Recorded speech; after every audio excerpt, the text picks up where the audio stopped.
So now we're going to have a series of 3 lightning talks. So we're going to be kind of strict on time. They're going to be 4 minutes from when I start the timer, and then time for 1 or 2 quick fire questions. So yeah, first we have Venkata from UCL, and I'll let you take it away, and I'll start the timer. Thank you, Luke, for inviting me. So I'm going to talk about a little bit about my PhD work at UCL with Rosemary Harris. So I'll have only enough time to talk about the title, so let's do that. Let's look at the last word first. It's a non-Markov process. So let's talk a little bit about memory. So basically, I'm going to focus today on semi-Markov processes. It's a specific class of non-Markov systems where memory enters the dynamics through the waiting time distribution. So in the simplest case, you can look at this random walk. So the probabilities, the jump probabilities out of the site is dependent on how much time the walker spends at that site. So you can see the dependence on the waiting time on each of the jumps. So specifically these distributions, the waiting time distribution at each site is not exponential, because if you choose exponential, you'll get back the familiar Markov process. So basically the systems we have, which we have memory in, are out of equilibrium, because the equilibrium conditions are very stringent, and usually we have to deal with time extensive quantities. So Rob already discussed some large deviations, which give us some nice way to study the statistical probabilities or properties of the time integrated random variables. So here let's consider the time integrated current. So the large deviation principle usually follows this kind of decay, which is governed by the rate function I over there. But the problem is that the rate function is pretty hard to access. So usually we do it through something called the scale cumulant generating function, which is something which also characterizes the fluctuations. So the good part is the two quantities are connected by the Legendre transform. So if you know one, you can hope to get the other. So that way you can get something about the fluctuations. Usually, let's go to the next, the first part of the first word for first phase, reinforcement learning now. So usually you want to, the SCGF is computed using some kind of numerical method. So here, if you're using a numerical method, we might as well use the most powerful one right now, machine learning. So what the SCGF computations usually boil down to some kind of optimal control problem, where you have controllers that optimize some function that gives us the SCGF. So recently, a reinforcement learning framework by Rose and Garahan and some others has been published for Markov systems. So here is a reference for that. Here we have extended their framework for non-Markov processes, at least for mostly focusing on semi-Markov processes for now. So one thing we found here is that we would the optimal control condition for us requires 2 controllers, and one of them processes the memory, the other one controls the jumps. So if you can see there, I have highlighted the 2 neural controllers in blue. So now these have been implemented by neural networks, and we do have more details on the architecture we could discuss later on, maybe after the talk, sometime after the talk or something. Finally, let me look at some applications. Here, our applications, basically, let's first get back to the semi-Markov process random walk that we were discussing. And then you can see that the computational method we use matches the analytical results here. And then we also applied this on more interesting systems like active ratchets. So what this essentially is actually an active model that has an internal clock that flips the rotation randomly. We found some. That's time. Can you summarize in just a couple Yeah, more yeah, sentences? Okay, so we can discuss more on the the more interesting applications later as well. So this is like a summary of. So we also applied it to some larger systems also. We can discuss that as well.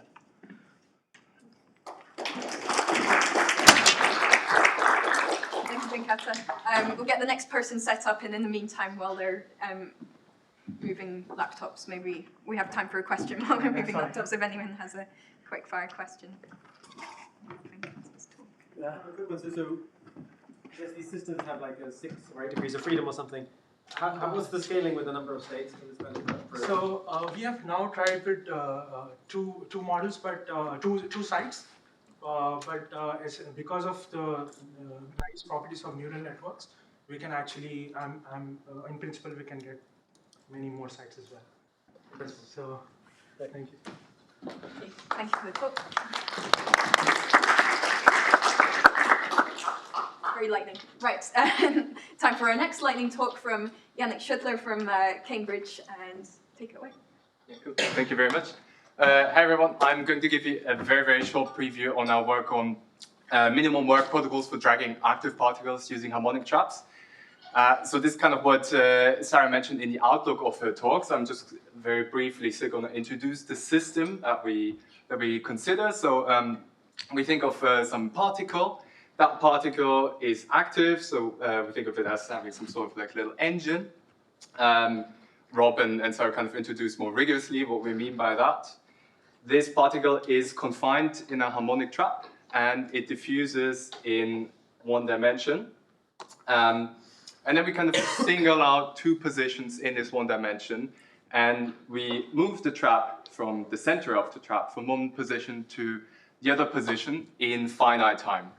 So this is kind of similar to what Sarah talked about, and we ask the same question: which protocol minimizes the average work required to move the trap from kind of these 2 positions from the first to the second position in a finite amount of time? Okay.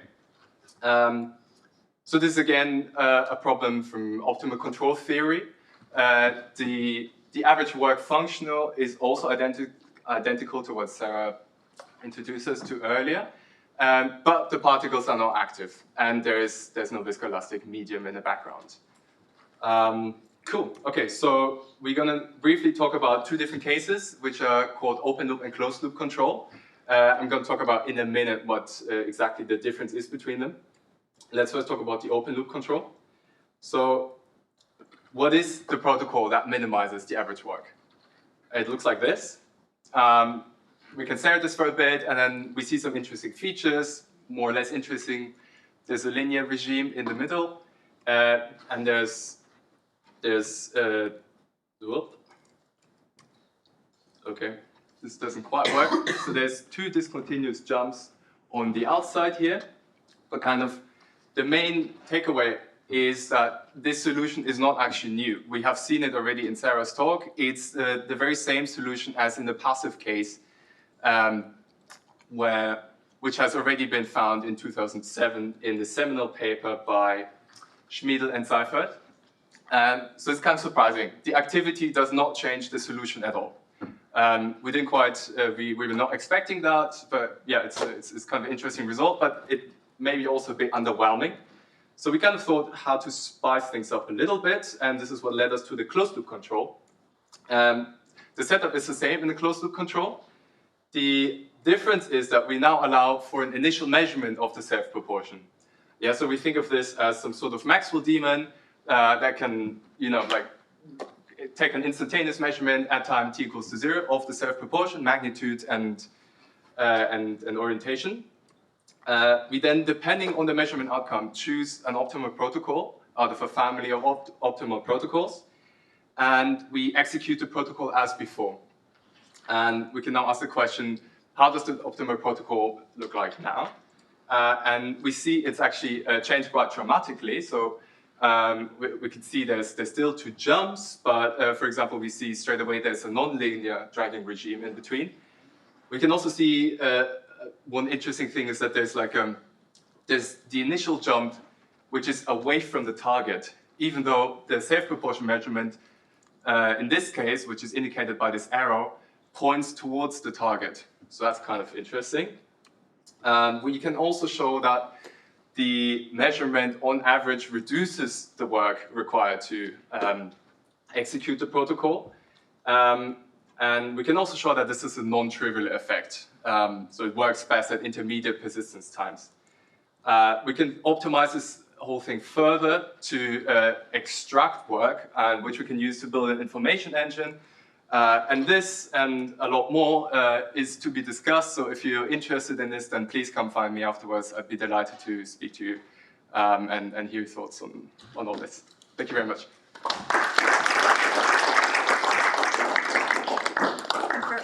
Janik, any quick questions while Edwina sets up?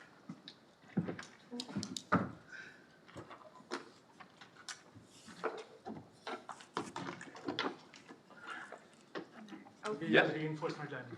Sorry? You try reinforcement learning. I haven't, but Sarah has actually. I'm not quite sure if that classifies as reinforcement learning, but you've done machine learning at least on it, right? But a genetic algorithm. But I think you could also use reinforcement learning. But I think it's easier with. You actually don't even need it. I think reinforcement learning is quite sophisticated compared to what we did. Thank you. Thank you very much.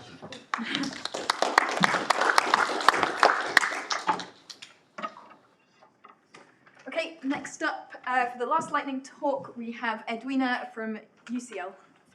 Okay, yeah, so I'm going to tell you just a short introduction to what I did during a postdoc at Oxford with John Chapman. So we were interested in the transport of magnetic nanoparticles. So this is a sort of driven system which interacts with each other, where the activity is supplied by an external magnetic field. And you can get some interesting effects such as heating up, movement towards each other, and alignment. All of these are used in a lot of medical applications. And the most important thing in a medical application is where do the particles go, and we don't want them to become too dense. So this piece of work was focused on trying to build in interparticle interactions into a continuum model. So we started off by writing down an n-particle system where we have a Langevin equation for each particle's position and orientation, where they experience Brownian motion and Brownian rotation. You can write down these velocities both in position and orientation quite nicely from like classic magnetic literature. So they feel a combination of fluid movement, attraction to each other, and alignment to each other, where they each produce a small perturbation to the field. So you can see you have this potential for collapse of the system. So we were interested in seeing if we could have like a first approximation at this in a continuum model. So we've adopted a mean field approach, first passing to a Fokker-Planck equation, and then taking a series of moments of this system. So the first moment, the 0th moment is the density, and then we have the average orientation of the particles, which is a vector field.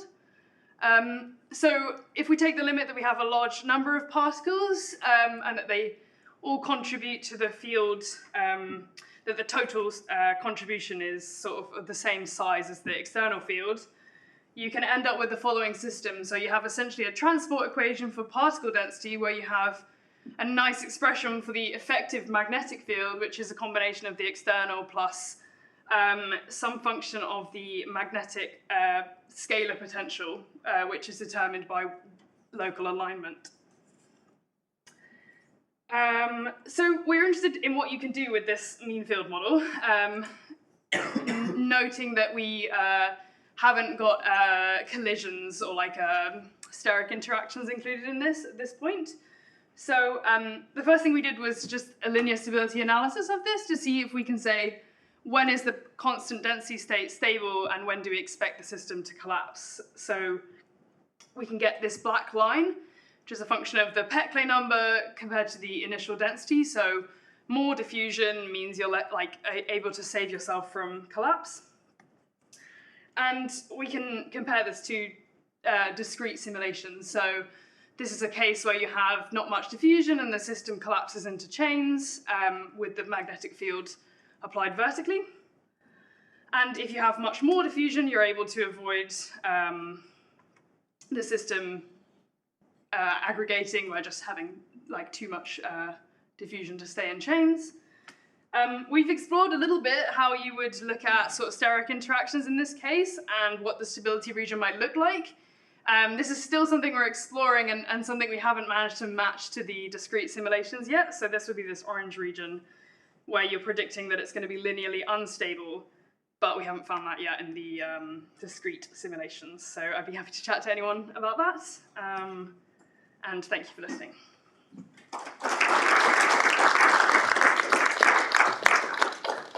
Very nice talk. Any quick questions?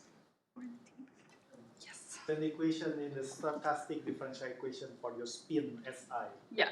I was wondering if you also have torque from the fluid, because if you imagine to shear the system. Yeah, we don't have torque from the fluid, but that is a good point that you could, I suppose it would just be a constant rotation as a circular if you, in a shear flow. I'd expect, it could be interesting to put that in actually. That's a good point, yeah. Anything else? I was quite interested by these chains. Is this just a finite size effect that they're going all the way along, or would you expect that going? Because these are quite small. Yeah, so this is just a periodic box. Yeah, so I guess they're sort of combined. It's sort of like used up all the particles in the box. Yeah, I think there is, like, if you had a fluid flow, these are static flow, so like no applied flow. So I think if you had a fluid flow as well, it would break the chains as well. Okay. Do you expect anything interesting to happen if you had a non-homogeneous external? Yeah, because then they're going to move as a result of because they move according to gradients in the field. Okay. So if there's a non-uniform external field, you're going to get extra like clumping forces. Yeah. Okay, thank you very Great, much, thank you. Edwina. We've now got a tea break, so see you back at 3 p.m. and let's thank Edwina again.